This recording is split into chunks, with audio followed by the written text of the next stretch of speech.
Hey guys, Jinluxa here, back with a, well, not a blind playthrough. I wanted to show you guys this. This is Yoku's Island Express. It is a pinball Metroidvania game.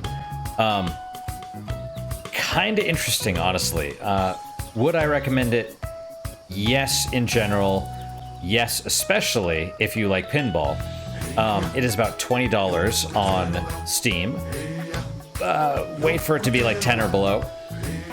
Takes about $10 or 10 hours to 100%. But it was released, well, at least it was published by Team 17, which did, I think, The Worms, and also did like some, I think they published Blasphemous and maybe some other stuff as well. I'm going to show you guys a little bit of the gameplay from the, beginning. There's a randomized mode as well, but yeah. I would say, so right off the bat, I love the art direction and the animation. I have seen some negative reviews where they're like, oh my god, the animation's like 10 frames or something like that. It's like, okay. I mean, I don't care. I don't really care.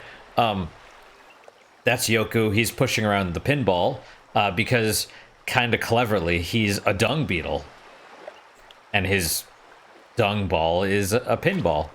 So we get to move around. Also, he's super cute. He has a little mailman's bag. You can push it around, and I will say, if you love pinball, this is your game, especially if you like pinball and Metroidvanias. If you don't like pinball, I mean, you can still try it, right? It's not... I love the game, but the pinball sections get really old after a while. I'm okay with pinball, but there would be points... There's parts of this game where I'm like, oh my god, this is the best game ever. I need to buy copies of this for all my friends. And then there's other parts where I'm like, holy crap, I bet I've been playing for 3 hours. And then I look at the time, it's like, it's been 20 minutes. It's felt like forever. So there's been really high highs and really low lows. And it basically is a pinball. It's a Metroidvania where the gameplay is pinball, basically. It's unique. You're hearing some of the music now, and you can see the art direction. The art direction is fantastic. The music is mostly fantastic. It's mostly atmospheric tracks, but there's a few that really stand out to me. But I'm kind of a plebeian as far as the music goes. So this is our first character we're gonna meet. The Posterodactyl. You're the newest postmaster they sent to relieve me, eh? Glad you showed up. Something big is going down around here, and I don't feel like sticking around. Before I leave, I've got your first assignment right here. My old postal badge. Deliver it to Nim the translator in the village. And he just throws it on the ground. The Island Express is your duty now, so make sure to deliver the badge to Nim or you'll be in trouble. That's it for me. Farewell, good luck, and take good care of the Island Express. And he just flies off awkwardly with his tiny little wings. Now, I do like how he just throws it on the ground. It's not a detail I picked up on until later in the game where you actually get to the office and see what a frickin' mess this dude left the situation in. It's just kind of funny. This game, despite the fact that I really felt like it was a slog at points, it is so unique.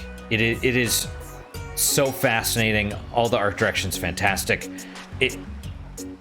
There are times it feels totally alien and you're like, I need to see what else.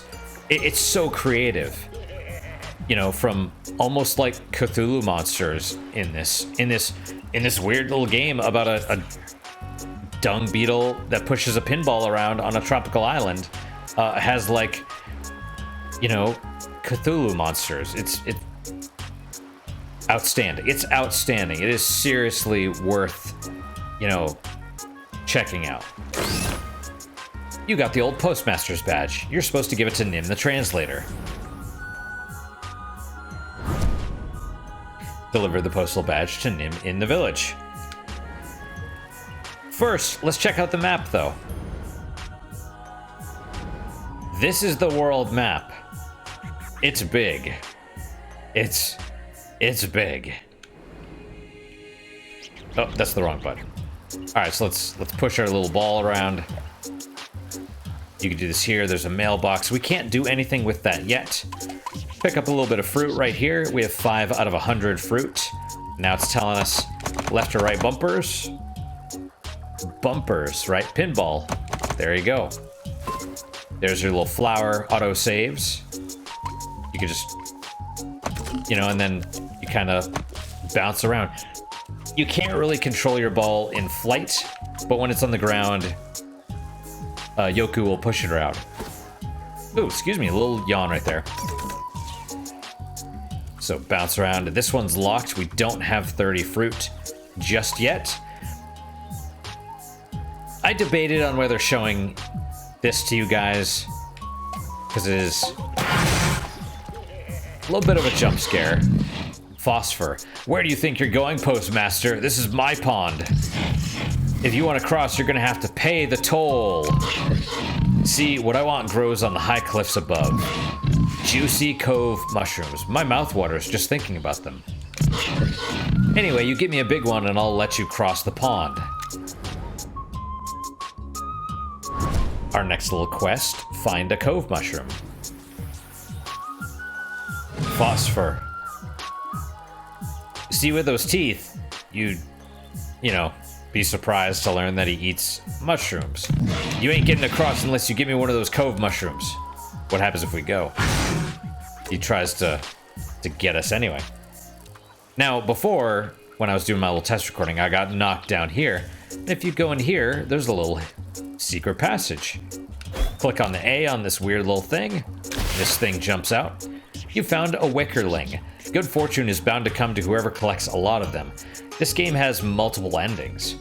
If you collect all the wickerlings, you unlock the best ending. It's a challenge. It is a challenge. And one thing I will give this game credit for is there's points where I'm trying to get some of these things or other chests or whatever, and I'm like trying to do this crazy stuff. I'm like, how do you do this? How do you get this thing? And I seriously, this one I tried for like 3 hours. I'm like, so you could probably 100% the game in like 8 hours, maybe less. But I kept trying it, and I'm like, you know what? I'm just gonna look up a guide. You know, because thankfully there's guides on like where these things are, and it was just something stupid. I just was doing it wrong. I'm like, oh, okay. So generally this game is not super difficult. It is very accessible. Maybe if you don't have the best reflexes, because the pinball stuff, you need to be like at certain points on the flippers to, you have to be semi-precise with where you want to go, right?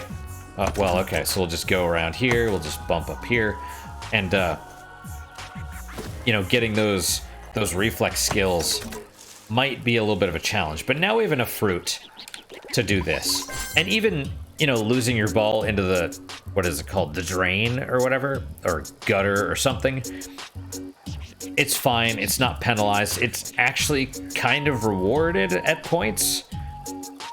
So we'll just jump up here. There's a little pathway to the right. We can't go there yet. And we'll go this way. Generally speaking, this game is pretty forgiving. We missed the flipper right there, but you can just go back here and just do this. There you go. And now we're into the traversal for the map, right? Oh, that's the wrong thing. That's about how much we've revealed. Oh, that's wrong. I keep getting the wrong buttons. So you just kind of, you know, this is basically the game right here. It's very, very much pinball. And can I do that? Well, that works too. Well, okay. And you hit some of these things and you get fruit. Don't worry about running out of fruit. You do have to purchase some things in the game. And you'll be like, man, this one wants 300 because you can find upgrades to your wallet as well. You know, this one might want 300. This other guy wants 250. Plenty of fruit. Don't worry about it. You will get plenty, right? Bam. Even though, like those crystals that we just smashed, those don't respawn. It's fine. Trust me. Especially later in the game, I was just picking up fruit and my wallet was full and it was just getting wasted. And you find upgrades or whatever that randomly give you more fruit, or you'll be in a little pinball table and it'll be like, you know, you'll hit one of the sides and something will jump out and just dump fruit everywhere. So you don't worry about it. It's fine. The game is actually fairly easy. It's fairly accessible. Overall, decent music, beautiful art direction, really creative. By the way, favorite track, Flight of the Space Monks. It's not. This one's really good, and then the title theme as well, where Yoku Tenwa or whatever, more of a Hawaiian style feel. Those are really good, but Flight of the Space Monks is my favorite because it almost has like chiptune stuff to it. But yeah, like I said, there are parts like the pinball, especially if you're playing it constantly. The pinball itself might get a little bit old, but honestly, it's really kind of fascinating, especially once you find some of the creatures and, you know, the god of the village and stuff. It's kind of interesting. But anyway, that's it for today, guys. I just wanted to show you this game. Like I said, I'd recommend it. Not at full price, though, to be honest. I mean, if you love pinball, sure, get it for $20. If you're a little hesitant, I don't remember what I paid for it, like $5-6, I think. Maybe even less.